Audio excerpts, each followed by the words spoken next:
इस चुनाव में नई दिल्ली विधानसभा सीट पर सभी की नजरें टिकी थी और ये वही सीट थी जहां से अरविंद केजरीवाल लगातार 3 बार से जीत रहे थे, लेकिन पार्टी के खिलाफ उठे इस चक्रवात में केजरीवाल खुद अपनी सीट भी नहीं बचा सके।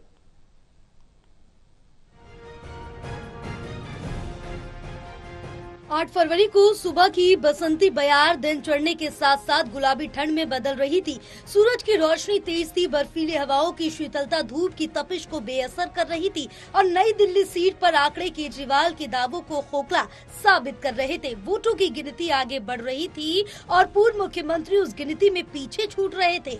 बीजेपी के प्रवेश वर्मा केजरीवाल पर भारी पड़ रहे थे।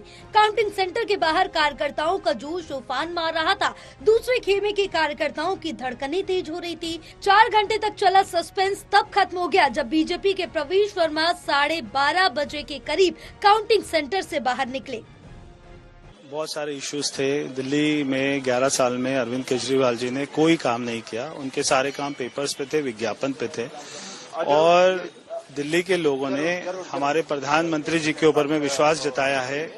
ये जीत है मोदी जी के, जो उन्होंने काम किए दिल्ली में, देश में, उनके ऊपर हमारे लोगों ने विश्वास जताया है। तो मैं सारे दिल्ली के लोगों का बहुत बहुत धन्यवाद करता हूं और हमारे पार्टी के राष्ट्रीय अध्यक्ष आदरणीय श्री जेपी नड्डा जी का, पार्टी के गृह मंत्री आदरणीय श्री अमित शाह जी का, पार्टी की लीडरशिप का बहुत बहुत धन्यवाद करता हूं कि उन्होंने बहुत ही अच्छे यहाँ पे जो है मैनिफेस्टो लेके आए और हमारे दिल्ली में बहुत सारी योजनाओं की बात करी है।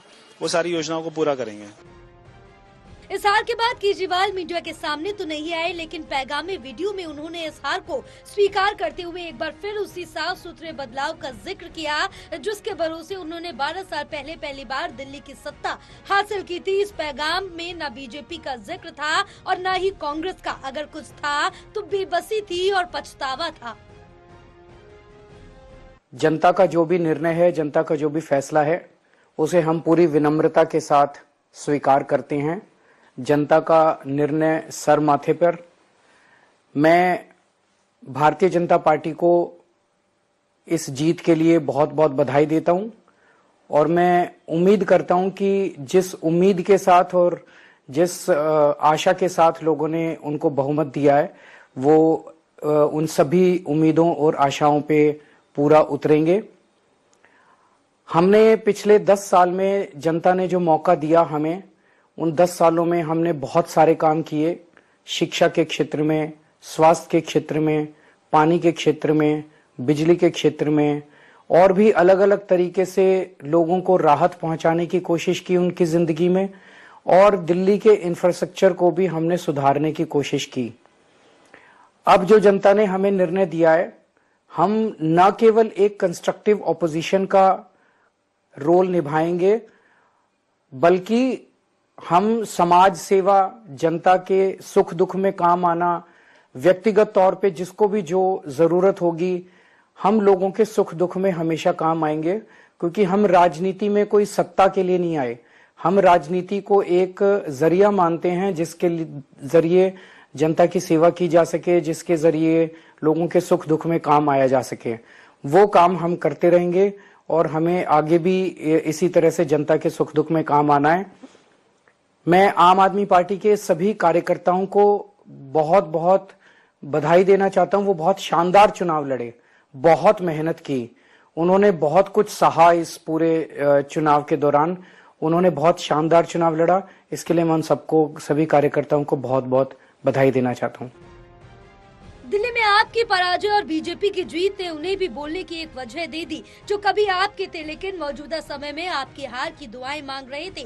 स्वाति मालीवाल ने एक्स पर द्रौपदी के चीरहरण की तस्वीर शेयर की जिसमें लिखा तो कुछ नहीं लेकिन सब कुछ कह दिया। इशारा उस घटना की तरफ था जब उनके साथ शीश महल में मारपीट की गई थी। घमंड और अहंकार किसी का भी बहुत दिन तक नहीं टिकता। आज जो दिल्ली में अरविंद केजरीवाल जी के साथ हुआ है वो इसी बात का पूरी तरीके से प्रमाण है। अरे घमंड तो रावण तक का चूर चूर हो गया, तो अरविंद केजरीवाल जी क्या चीज है।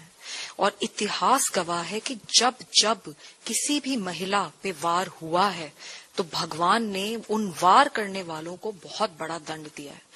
लोग, दिल्ली की जनता ये सब देख रही है और साथ में वो देख रही है कि किस तरीके से दिल्ली आज कूड़ेदान बन गई है। सड़कें टूटी पड़ी हैं, कूड़ा जगह जगह पे पड़ा है, नालियां ओवरफ्लो कर रही हैं, गंदा सड़ा हुआ बदबूदार पानी लोगों के घरों में आ रहा है या फिर पानी आ ही नहीं रहा है। यमुना जी कितनी गंदी हो रखी है और एयर पोल्यूशन चरम सीमा पे। लोगों में बहुत गुस्सा था और इसी कारण से अरविंद केजरीवाल जी और उनकी आधी से ज्यादा कैबिनेट पूरी तरीके से बुरी तरीके से हार गई है। मैं तो बार बार इन लोगों को बोल रही थी कि सुधर जाओ, नहीं तो जनता सुधार देगी। जनता ने सुधार ही दिया। मौजूदा चुनाव में केवल केजरीवाल ही नहीं हारे, बल्कि वो तमाम नेता हार गए जिन पर भ्रष्टाचार के गंभीर आरोप लगे थे और जो जेल जा चुके थे। नई दिल्ली सीट से केजरीवाल के साथ साथ मनीष सिसोदिया, सत्येंद्र जैन जैसे पार्टी के बड़े नेता भी अपनी सीट नहीं बचा पाए। यहाँ तक कि हर विषम परिस्थिति में पार्टी का चेहरा बनकर सामने आने वाले सौरभ भारद्वाज को भी हार का सामना करना पड़ा। Special desk, total news.